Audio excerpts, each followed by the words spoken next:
Hey guys, Lance here. I just had a question from one of my distance clients who was asking about breathing and how I cue it during exercises.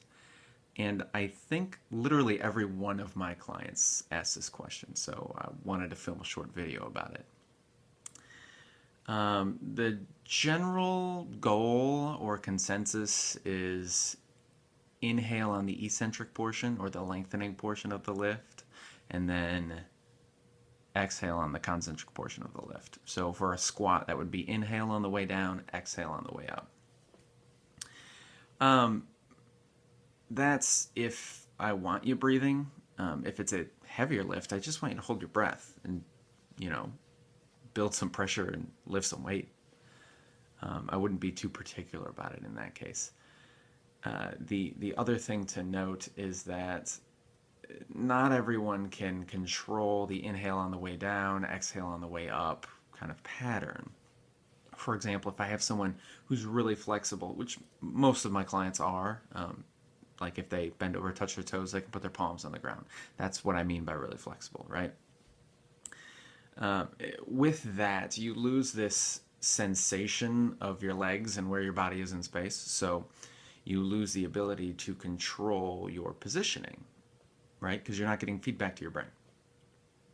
If they inhale on the way down, they're just going to lean back, extend their back, stick their chest out, bring in a lot of air or a lot of extra air that maybe they wouldn't otherwise need.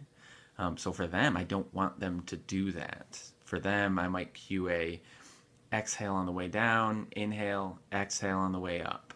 Okay, so it's exhale as I move.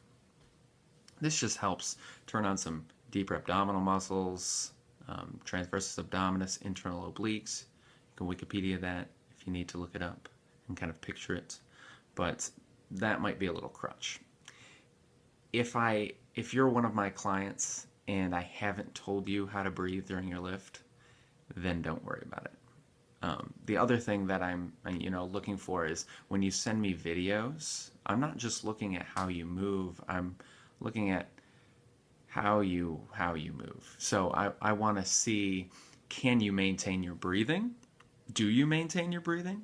Like if it's an easy exercise, if you're easy exercise. So if you're doing something for only a few reps, then holding your breath makes a lot of sense, right? But you need oxygen, so sometimes you got to breathe during your lift. If it's maybe 5 or 6 reps, then I might have you hold your breath for 3, reset your breath, hold it, do 2 more, right? And you just kind of break it up that way. If you have a set of 10 reps, you're not going to be able to do that, and I wouldn't recommend doing that because I think you're going to pass out. So you want to figure out how to breathe during your lift. Generally, I'm looking for that inhale on the way down, exhale on the way up, but I'm not particular about it, right? I want you to just fall into it.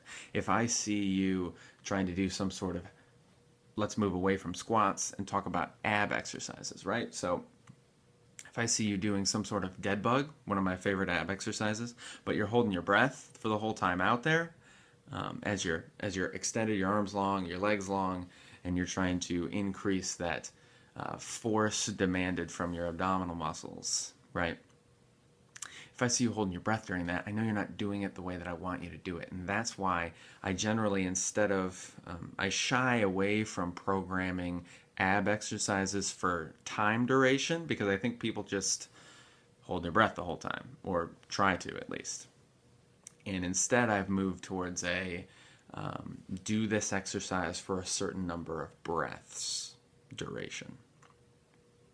That doesn't mean I want you to rush the breaths. I want you to be really patient with it and just, you know, channel your inner masochist and figure out how to do it, right?